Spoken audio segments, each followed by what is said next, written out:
Mesdames et messieurs, bonsoir et soyez les bienvenus dans cette nouvelle édition de votre journal de 22 heures dont tels sont les faits marquants. Concernant Djibouti et le Kazakhstan, le président Guelleh a entamé une visite officielle au Kazakhstan où il sera distingué pour ses efforts visant à promouvoir les finances islamiques. Et puis le Kenya, concernant les présidentielles annulées, le nouveau tour du scrutin de la présidentielle aura lieu en octobre prochain. Le président de la République, Ismail Omar Guelleh, est arrivé ce mardi en début des soirées à Astana, la capitale kazakh, pour une visite de travail de 24 heures qui débutera demain, un mercredi. À son arrivée, le chef de l'État djiboutien a été accueilli par le premier vice-ministre des Affaires étrangères, Tileber, et les vice-gouverneurs d'Astana,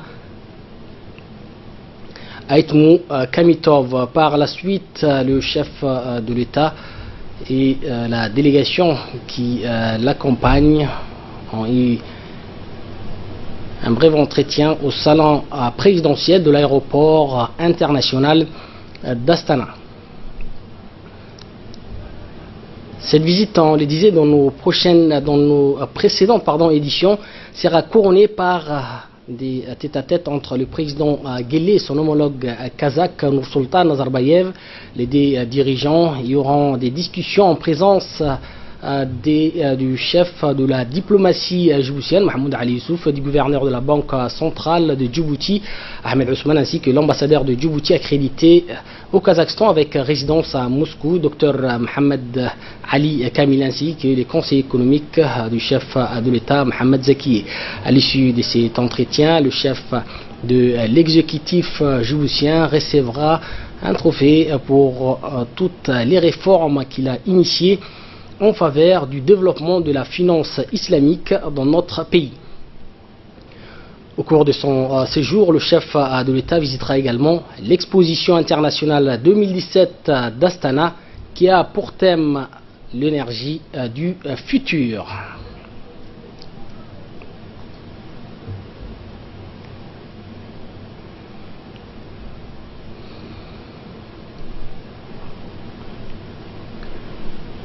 L'ambassadeur de Djibouti accrédité au Kazakhstan avec résidence à Moscou, Dr Mohamed Ali Kamil, s'est exprimé au micro des Hidaya. Nous l'écoutons. Le président de la République est là, M. Ismail Omar Guelleh. Vous savez que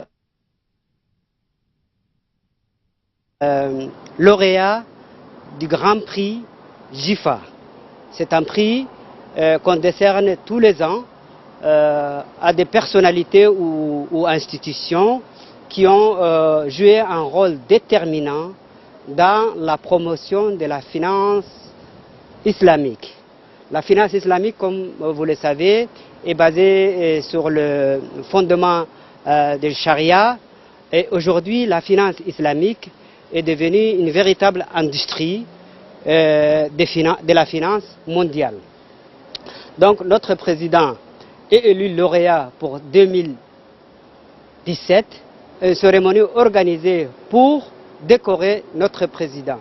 Notre président sera décoré en personne par le président de la République de Kazakhstan, Nursultan Nazarbayev, qui va remettre officiellement le trophée à notre président lors d'une cérémonie officielle organisée spécialement pour cet événement. Nous allons aussi, en marge de cet événement, notre président va rencontrer son homologue pour parler des relations bilatérales. Vous savez que le thème cher à notre président, c'est la diversification des partenariats économiques. On le disait, donc le chef de l'État sera distingué au cours de cette visite officielle. Pour nous parler justement de cette distinction, Samatar Saïd nous rejoint ici sur ce plateau. Merci de nous rejoindre, Samatar. Bonsoir, Abdelrahman, bonsoir à vous. En quoi concerne exactement cette distinction? Eh bien, Abdelrahman, le chef de l'État se voit ainsi auréolé par le monde de la finance islamique en raison des nombreuses initiatives prises en vue d'une plus grande insertion de la finance islamique à Djibouti et dans le monde. Il est effectivement à l'origine de l'éclosion du système bancaire à Djibouti qui a permis l'apparition de l'ouverture des multiples des banques réagies par la finance islamique. Il a acquis aussi cette réputation de partisan effréné de la promotion de la finance islamique lorsqu'il fit notre pays d'une plateforme privilégiée d'un haut lieu de rendez-vous, des réunions et conférences de la finance islamique. Car Abdelrahman, sous l'égide du président Guelleh, la République de Djibouti abrite régulièrement depuis plusieurs années la conférence internationale de la finance islamique. Notre pays avait également, quelques mois auparavant, abrité sous le haut patronage du président de la République, son Excellence Mohamed Guelleh, un autre événement phare de la finance islamique, la publication de la version française du manuel de vulgarisation de la finance islamique. Mais en dehors de la récupération de ce prix, le chef de l'État djiboutien s'entretiendra également avec les principales autorités politiques du Kazakhstan, dont le président Nursultan Nazarbayev. Les voies et moyens d'accroître le niveau d'échange et de collaboration entre les deux pays et les deux peuples, ainsi l'identification des partenariats gagnant-gagnant pour les deux nations seront essentiellement au menu des discussions. Djibouti et le Kazakhstan profitent un nombre important des valeurs identifiées communes pour entériner l'ensemble des partenariats actifs. Notre pays, qui réunit toutes les conditions de servir de plateforme de relais pour les échanges économiques et commerciaux du monde, a haute vocation à être un partenaire efficient pour le Kazakhstan, puissance pétrolière incontestable. Eh bien, rappelons Abdelrahman, toutefois que c'est la deuxième rencontre entre le président Guelleh et son homologue Kazakhstan Nursultan Nazarbayev. La première avait eu lieu en juin 2011. Chers collègues, au 7e Forum économique de l'OCI. Le tête-à-tête entre les deux chefs d'État ont porté sur le dialogue et la coopération entre l'islam et l'Occident, mais également l'aspect économique et politique. Développer les possibilités d'une coopération bilatérale entre les deux pays a été soulevé lors de la visite du chef de l'État du 7e Forum économique de l'OCI qui s'est tenu au Kazakhstan en juin 2011. La crime yéménite était au centre des discussions entre les deux présidents. Rappelant que le Kazakhstan est la plus importante économie d'Asie centrale, Djibouti veut être le cordon ombilical, le centre entre l'Asie et le Moyen-Orient, ainsi que l'Afrique de l'Est. Merci Samatar pour ces explications. Et dans le reste de l'actualité, une réunion d'information à l'intention des parents d'élèves de la nouvelle école d'excellence a eu lieu ce matin au CFEF sous le patronage du ministre de l'Éducation nationale et de la formation professionnelle, Moustapha Mohamed Mahmoud, en présence des hauts cadres de son département. Cette réunion vise à informer les parents d'élèves élites, mais aussi à les rassurer sur l'avenir de leurs enfants qui bénéficieront durant cette nouvelle année scolaire 2017-2018 d'un encadrement et d'un accompagnement pédagogique renforcé de qualité, et ce par des spécialistes expérimentés. Par ailleurs, pour le confort et le bien-être de ces élèves élites, le MENFOP a fait en sorte que les salles de classe soient climatisées. De plus, les enfants de l'EED, l'école d'excellence, auront droit au transport et à la restauration qui seront entièrement prises en charge par le MENFOP. Toujours concernant ces sujets, le ministre de l'Éducation nationale et de la formation professionnelle s'est exprimé au cours de cette rencontre. Nous vous proposons de l'écouter. Nous avons mis en œuvre cette école d'excellence qui accompagne bien sûr la vision du président de la République, qui est de doter Djibouti d'une élite capable bien sûr de faire de Djibouti un Djibouti bien sûr émergent. Essentiellement cette école, c'est une école destinée entre guillemets si on peut dire aux élèves doués djiboutiens. Ces élèves ont été détectés à la suite d'un filtre ou de tests d'évaluation. Il s'agit des meilleurs élèves de chaque école et de chaque niveau qui ont subi des épreuves, et des meilleurs de ces meilleurs ont été sélectionnés. En tout, de ces tests, se sont dégagés 125 élèves. Et donc il s'agit de former cette élite de les accompagner avec un programme adapté par rapport à leur profil et de faire, Inch'Allah, de ces enfants, de ces élèves, l'élite de demain. Les enseignants que nous avons donc également recrutés pour enseigner, c'est bien sûr des enseignants chevronnés, expérimentés, des enseignants très compétents, qui ont été donc sélectionnés également par les inspecteurs. Nous allons mettre à la disposition de ces élèves des outils didactiques très variés et bien sûr à la pointe, que ce soit avec l'utilisation du numérique, que ce soit également par l'utilisation de laboratoires, des kits également scientifiques. Donc nous voulons faire essentiellement de ces enfants, de ces élèves, des élèves scientifiques, des élèves citoyens et bien sûr des enfants qui également ont ce caractère universel et bien sûr humaniste. Donc voilà un peu ce qu'on veut qu'ils deviennent ces enfants. Donc encore une fois, je renouvelle que nous ne faisons qu'accompagner cette vision du président, qui était bien sûr de pouvoir mettre à la disposition de Djibouti cette élite de demain. Le président de la République fait d'énormes efforts pour encourager ses meilleurs élèves à se surpasser, avec bien sûr l'institutionnalisation d'une bourse d'excellence pour qu'il y ait une compétition entre les élèves, pour qu'ils se surpassent. Donc c'est dans la continuité de cette politique. Chaque année, le nombre des élèves qui se positionnent à cette bourse augmente. C'est pour vous dire que quand il y a un objectif, il y a une compétition qui est lancée entre les jeunes. Donc on s'est dit, pourquoi ne pas également lancer cette compétition au sein de nos établissements pour dégager et pour détecter les meilleurs.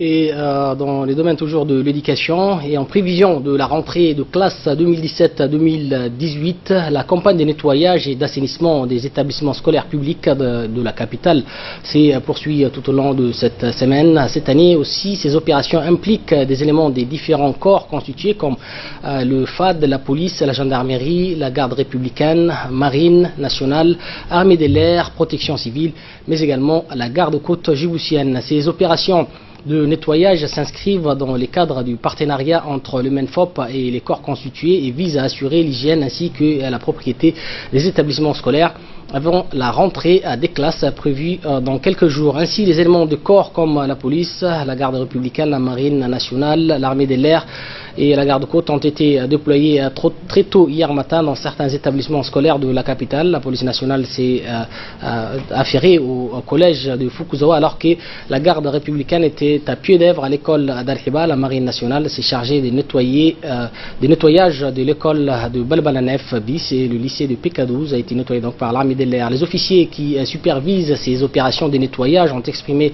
leur entière satisfaction quant au travail des soldats qui s'acquittent de cette mission civile avec enthousiasme et dévouement, car cela engage la responsabilité civique et citoyenne de chaque Djiboutien selon leurs termes. Un atelier de formation visant à faire connaître ou identifier les mercures ou à savoir la quantité utilisée de ces produits dangereux pour la santé s'est tenu aujourd'hui au Palais du Peuple. Cet atelier d'échange d'expertise et de partage d'expérience vise à mieux contrôler les rejets de mercure au cours de son cycle de vie et de protéger la santé humaine et l'environnement. Il s'agit dans le cadre des efforts menés pour respecter la convention dite des Minamata sur le mercure. Cette convention placée sous l'égide de l'ONU a été signée le 10 octobre 2013 au Japon. Elle a été donc baptisée en référence à la ville des Minamata où des milliers de personnes ont été empoisonnées par des rejets de mercure. Mesdames et messieurs, nous vous avons invités afin d'échanger entre vous, experts, et partager vos expériences respectives sur les meilleures stratégies et méthodes d'identification et de quantification du mercure, et ce pour permettre à notre pays de se conformer aux directives de la Convention de Minamata sur le mercure. La Convention de Minamata sur le mercure, comme nous l'avons évoqué dans nos précédents ateliers, est un traité mondial visant à protéger la santé humaine et l'environnement contre les émissions et les rejets anthropogéniques de mercure et de composés du mercure. La convention a été adoptée le 10 octobre 2013 lors d'une conférence diplomatique tenue à Kuma. Les oulémas impliqués dans la stratégie de lutte contre les mutilations génitales féminines se préparent à lancer une fatwa pour interdire cette pratique. Une réunion dans ce sens, la seconde du genre, s'est tenue à l'hôtel Les Acacias. Cette réunion a vu la participation des représentants du Haut Conseil islamique et du FINIAP ainsi que du ministère des Affaires musulmanes. Une fatwa ou décret pour un abandon total des mutilations génitales féminines est en préparation. Cette fatwa pourrait mieux protéger les femmes et surtout les jeunes filles contre toute forme d'excision. Cette approche à la fois religieuse et culturelle pourra avoir donc un impact positif sur l'abandon des MGF. Ce réseau de lutte contre les mutilations génitales féminines a été créé en 2016 par le ministère des Affaires musulmanes, de la Culture et du Bienwarf avec l'appui du FINIAP. Une délégation du ministère de l'Agriculture est en tournée dans les régions pour faire un diagnostic et un état des lieux des différents ouvrages hydrauliques réalisés dans le cadre de la mobilisation des eaux de surface. Notre pays a un potentiel énorme dans ces domaines, notamment avec 10 bassins versants qui comptent Djibouti. Et cette mobilisation s'est faite à travers la réalisation des ouvrages dans les 5 régions du pays. Le gouvernement de Djibouti a inscrit dans la durée la mobilisation des eaux de surface pour faire barrage au manque d'eau dans les zones rurales, les retenues d'excavation, les citernes enterrées et les seuils d'épandage réalisés dans les zones rurales ont un impact assez significatif sur la population dans ces zones, même si cela n'est pas très visible pour le grand public. Ce matin, le responsable du projet Prodermo du ministère de l'Agriculture a visité en présence des familles sur l'état d'avancement du projet agro-pastoral lancé autour du seuil de Sadaï dans la région d'Obok. Ce grand barrage a été réalisé sur l'oued Sadaï avec à une vingtaine de kilomètres de cette ville qui connaît donc un déficit hydrique avec une absence des eaux souterraines. La DDS et le projet Prodermo d'approvisionner en semences les bénéficiaires, lancer un programme de formation et d'encadrement en s'appuyant sur donc les connaissances des réfugiés yéménites qui sont là, donc au niveau d'Obok, et donc le gouvernement verra à mettre tout à la disposition des bénéficiaires, dont nous attendons quand même, donc je vais dire la réponse. Il faut que vraiment ils soient à la hauteur, et quand à l'occasion des événements, des pluies qui arrivent, et il y a beaucoup des millions de mètres cubes qui vont s'inviter dans les périmètres agricoles. Il faut que les Obokois retroussent leurs manches pour travailler. Les familles bénéficiaires des parcelles de terrain près de l'oued Sadaï sont à pied d'œuvre pour valoriser l'agropastoralisme et voient déjà le premier résultat du travail de la terre qu'ils ont donc commencé grâce au barrage de Sadaï, le premier du genre dans notre pays. Ils ont affirmé que depuis la réalisation de ce barrage, la population a espoir d'améliorer leurs conditions de vie grâce à la disponibilité de l'eau et les soutiens du ministère de l'Agriculture et d'autres institutions partenaires.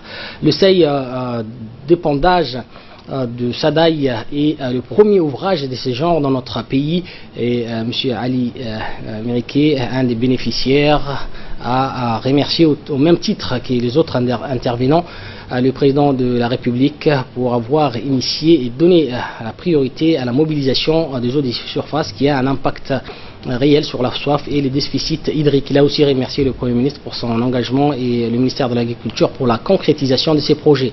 Grâce à ces barrages, la population du secteur se tourne vers l'agropastoralisme grâce à la disponibilité de l'eau et l'aménagement des périmètres agro-pastoraux. Une équipe de l'UNFD composée des responsables de la cellule pour promouvoir la santé familiale s'est rendue hier dans la localité de Assamo, dans la région d'Ali Sabié. Ceci en vue de sensibiliser les populations de la localité sur l'utilité d'appliquer le programme mis en place, et en particulier pour les femmes enceintes et les enfants ayant entre 0 et 5 ans. Rappelons que ces programmes gouvernementaux est initié par le secrétariat d'État aux affaires sociales. Il s'inscrit aussi dans le cadre de la lutte contre la pauvreté, où une assistance financière directe est apportée aux ménages vulnérables. Au total, quelques 200 femmes ont assisté à ces séances de sensibilisation et ont bénéficié des notions essentielles sur la santé de la mère et de l'enfant, notamment le suivi de la grossesse, l'alimentation de la femme enceinte et l'allaitement, ainsi que le planning familial, la vaccination, l'allaitement maternel exclusif. L'équipe de l'UNFD poursuivra sa mission dans les localités de Ali Adé, mais aussi à Biokalaf et à Gestir. Dans les villages de Assamo, pour lancer les activités du programme PNSF que l'UNFD mène en partenariat avec le secrétariat d'État aux affaires sociales. Et nous avons déjà passé la région d'Arta.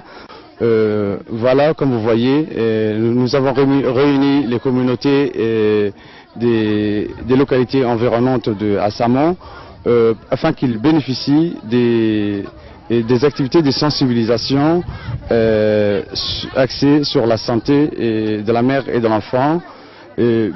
Aussi, il y a une autre thématique qui concerne l'éducation. Comme bientôt il y aura la rentrée scolaire, nous allons aussi entamer ces volets, ces thématiques pour sensibiliser les parents à inscrire leurs enfants dans les écoles et à poursuivre leur éducation. De là, nous passons à l'actualité internationale, et c'est avec Hussein Aoulad que nous allons développer l'essentiel de l'actualité mondiale. Et nous commençons, Hussein, par donc, la Corée du Nord toujours, mais cette fois, c'est la Russie qui s'exprime, et Vladimir Poutine a déclaré que s'engager dans une hystérie militaire autour de la Corée du Nord n'a aucun sens et peut mener à une catastrophe planétaire. Effectivement, Abdourahmane, donc après un 6e essai nucléaire nord-coréen, la communauté internationale cherche à s'accorder à une réponse claire face à Pyongyang, et si les Américains réclament les mesures les plus fortes possibles et n'excluent pas une réponse militaire massive, la Chine et la Russie tentent d'apaiser les tensions. La Russie condamne ces tests nord-coréens parce qu'ils sont provocateurs, mais l'utilisation des sanctions plus dures dans ces contextes est inutile et inefficace, a dit le président russe Vladimir Poutine. La déclaration de Vladimir Poutine pourrait annoncer un veto russe au Conseil de sécurité des Nations Unies qui s'est donné une semaine pour trancher l'adoption de nouvelles mesures contre Pyongyang. Paris, Londres et Tokyo se sont déjà dit favorables à de nouvelles sanctions, tout comme l'Allemagne qui plaide aussi pour un règlement pacifique et diplomatique de la crise. La bombe à hydrogène testée par Pyongyang dimanche était dotée d'une puissance estimée à 50 kilotonnes, une puissance équivalente à plusieurs fois la bombe américaine lâchée sur Hiroshima en 1945. Et puis concernant cette information concernant la famille royale britannique, le prince William et son épouse attendent un 3e enfant. Effectivement, le prince William et son épouse Kate ont officiellement annoncé qu'ils attendaient un 3e enfant. Le couple princier est déjà parent de George, 4 ans, et d'une petite Charlotte, âgée, elle, de 2 ans. Si la date de l'accouchement n'a pas encore été dévoilée, d'ici là, Kate va devoir s'y reposer. Cette nouvelle grossesse, comme les 2 premières, se révèle éprouvante pour la princesse. Son état de santé nécessite des soins quotidiens au palais de Kensington. Les bookmakers britanniques sont très en forme. De l'annonce de la nouvelle, ils ont ouvert le pari sur le prénom de futur bébé. Fille ou garçon, il prendra la 5e place dans l'ordre des successions au trône britannique. Et puis en sport, l'US Open Del Potro rejoint Federer en quart. Les 2 joueurs s'étaient déjà affrontés lors d'une demi-finale mythique, c'était en 2009. Effectivement, Abdourahmane, Del Potro revient de loin. L'Argentin a fini par battre hier l'Autrichien Dominic Thiem en 8e de finale de l'US Open. Largement dominé dans les 3 premiers sets, le nez bouché, il a fait appel aux médecins et même pensé à abandonner. Il rencontrera en quart de finale ni plus ni moins que Roger Federer, vainqueur que l'Allemand Philippe Del Potro et Federer, ou l'affiche mythique de 2009 quand l'Argentin avait mis fin au règne de 5 ans du Suisse sur Flushing Meadow. Dans l'autre quart de finale de Roman, Rafael Nadal, s'il veut rencontrer Federer au demi-finale, devra écarter le Russe de 19 ans, Andrei Rublev. Le numéro 1 mondial a battu hier soir en 3-7 l'Ukrainien Alexandre Dogobolov. Chez les femmes, Pliskova a tapé plus fort que Nadal. Elle n'a laissé qu'un G 6-1, 6-0 à son adversaire, l'américaine Jennifer Brady, complètement dépassée. La Tchèque devra atteindre la finale de cette US Open comme l'année dernière pour espérer à conserver sa première place au classement mondial. Voilà pour l'essentiel de l'actualité. Merci Hussein et merci à vous de nous avoir suivis. Très bonne suite de programme sur Télé Djibouti.